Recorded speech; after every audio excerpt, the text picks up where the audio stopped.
How does magic work? Magic is an agreement between the shaitan on one side and the magician on the other. The magician agrees to do certain things for the shaitan, and then of course the shaitan agrees in return to do certain things for the magician. So let's start by looking at the cave. This one is fine. This one's not going to upset anybody, inshallah. There's nothing in here that's going to be particularly horrible. And as I said, I'm going to try and avoid the worst of them, because I did have people fainting in previous lectures. Okay, so you see this person has made a circle and they've created an altar at the front. The altar has magical symbols in it and symbolism. Each single symbol has a purpose. Each color of each candle has a purpose. You can see in there is a little shrine at the front with a triangle, and the use of the circle and the triangle is going to come later on. You'll see that very clearly. Each of those candles has a purpose and a reason, and what this person would be commanded to do would be to sit inside of the circle for a prolonged period of time in a cave. And this is just showing you the cave in which the person would be sitting. They're going to a place known for the possession of the jinn, known to be isolated. They're sitting inside of that cave, and then they are going to be sitting for such a prolonged period of time, lighting the candles and beginning to mention the name of the shaitan, call upon the shaitan and invite the shaitan to come to their presence. And they would usually be asked to relieve themselves in the same circle that they sit in, and to sit in their own filth. But that's the lightest one. I thought I'd test your stomach first of all. That's the lightest one. Now let's go and have a look at what magicians do with the Quran. This is a public sewer. It's full of, waste and excrement. And they're trying to fish out something from the public sewer. And we're going to keep going. And the Shaykh, he climbs down into it. And this is what they pulled out of the public sewer.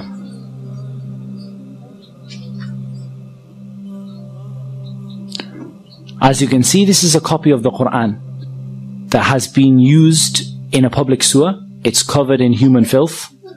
It's covered in sewage. And they now have to clean and purify this copy of the Quran.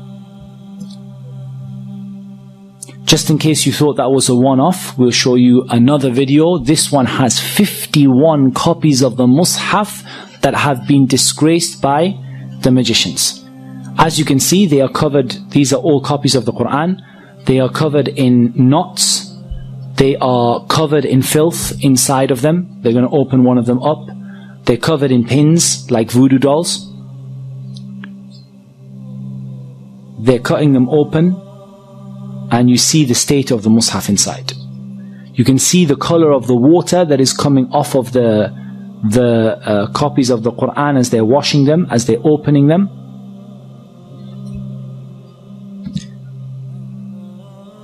And they're washing them with rose water, and they're washing them with perfume in order to remove the excrement that was on them.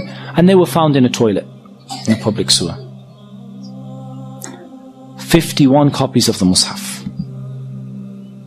And you can see inside the state that these masahif have been put in. And inside there are metal nails bent over. These are part of the magic. And you can see how covered these masahif are in dirt and in uncleanliness. Right. What you can see here is a copy of the Quran. And you can see a circular, I don't know what to call it, a device. And you can see what the Quran is smeared with. The story of this is actually much, much worse. Whatever you can imagine, the story is worse. There was a maid who wanted to perform magic upon the family that she was with. She took a copy of the Quran, she placed it into this tube, and she placed it where she placed it when she was on her monthly cycle, and she covered the Quran in menstrual blood. This is what magicians do. Here we're going to see another magician. And this magician is going to show how he's been caught.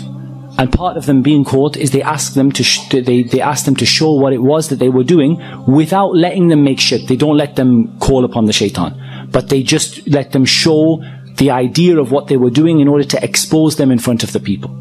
So the first thing you see is that this man is wearing red from head to toe.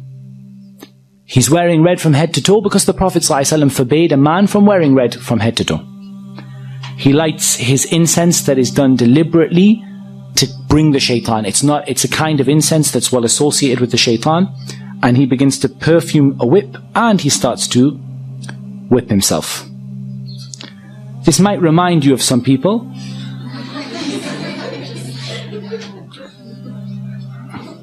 And I'll make no further comment on that. Now, what you can see there is curtains on the wall that again he has disobeyed the Prophet ﷺ by placing curtains all over the wall. And what you see here is blood stains on the curtains. Now, what he would do is he would sacrifice a rooster. The rooster that's associated with the calling of the people to the Fajr prayer. They would sacrifice a rooster to other than Allah. To sacrifice a rooster to the shaitan and then allow it to flap around the room, spreading the blood all over the walls. And then you would see what this person would do. They have some more little tools that they use. They would then lie in a position of humility and a position of lowliness. And you're going to see. And they would stay in that position calling upon the shaitan. Calling upon the shaitan to appear before them, calling upon the shaitan to help them, calling upon the shaitan to aid them and to support them. And what they do is they make a contract between themselves and between the shaitan. And this contract is then placed in a number of places. And I'm going to show you some examples. This here is a bird that was confiscated from the house of a magician. And you can see stitched into its wing or onto its tail. I've got all sorts of them, this one.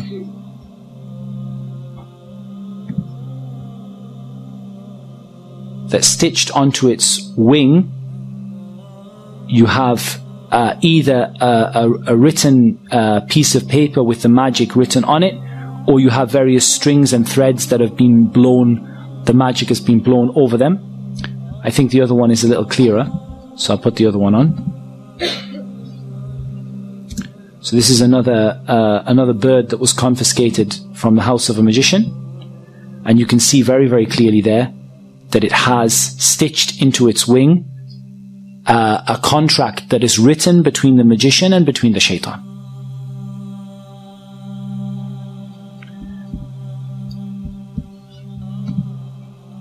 You also have an example of they're burying the magic in the graves.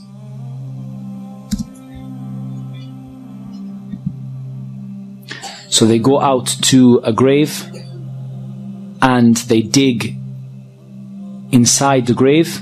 They've caught a magician, or they've been informed by a magician as to where the magic is hidden. And you're going to see that they bring out from the grave, they've been told what side of the grave to look at, and they bring out usually a plastic bag, and the bag has various magical items in it. You can see there that you have the letters and the symbols that we're going to talk about tomorrow, and you're going to learn about what those symbols and letters mean. We'll show you another one that comes out of the grave.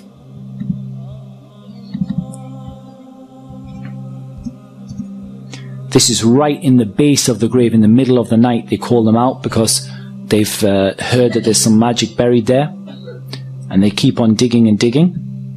And eventually they take out this pouch. And they start to open the pouch. And we're going to see what's in it.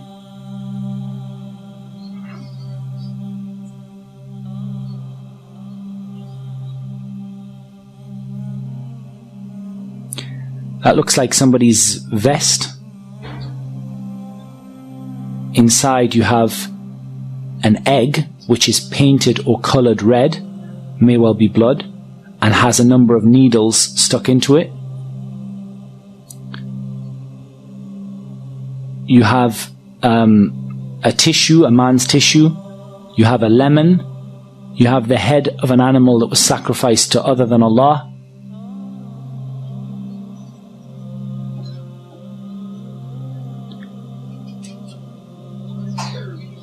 And it's not uncommon for them to put inside of the head of the animal some magic. And you have these writings, you have all sorts, it's covered in blood. You have a child's nappy in there, and you have a sanitary towel.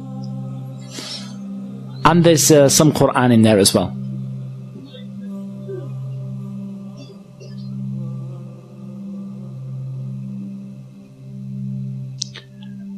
And we're going to count the number of pins. You can see in there that there are 7 pins. Okay, let's try and analyze a little bit of what we've seen. Each individual item that was put in there for a reason. Magicians don't do things at random. They do very, very evil and very horrific things, but they don't do them at random. It was put in there for a reason and an aim in order to bring the shaitan and cause a problem. And I'll tell you what happened. The story of this, the sheikh who gave me the video, he actually was involved in the case, and he told me the story. He said what happened was there was a woman who had been divorced by her husband, and she had lost custody of her child. She went to a magician in order to bring her child back to her. She brought her own blood. She brought the child's nappy. She brought some clothing from her husband and his tissue, and she brought an animal, and the animal was slaughtered to other than Allah. And I want to make something very, very, very clear. The magician in the beginning would do these horrible acts, and they would leave Islam, and they would, they would sell their soul to the shaitan. However, there's a problem. Once the magician has done that, what's next? The magician says, calls the shaitan, says, I'm willing to make sajda to you in order for you to do something for me. And the jinn and the shaitan say, well, what's the point? You've already disgraced the Quran, you've already left Islam, you've already done the worst of the worst of the worst. There's nothing left to ask from you. So then he says, what can I do for you next to make you carry out my orders once again? And so the shaitan says, now you have to bring other people. It's not enough for you to leave Islam. Now you have to bring other people. And so that magician goes out to convince other people to use their services and to bring them, those other people, outside of Islam. And this is something that you see amongst the magicians, is that they don't simply disbelieve. They disbelieve and they become a da'iyah, a caller to get people to leave Islam. And so that woman was asked to bring an animal, knowing that animal would be sacrificed to other than Allah. In the beginning, don't think that this magician sat there with horns, and sat there saying, I'm an evil magician. In the beginning, the magician enticed her, look, I can solve your problem, I'm a healer. But when it comes to the crunch, you're going to have to bring me an animal to be sacrificed. She knows and he knows that animal is going to be sacrificed to other than Allah. When he asks her to bring a sanitary towel, he asks her to bring a nappy, she knows what's going to be done with it.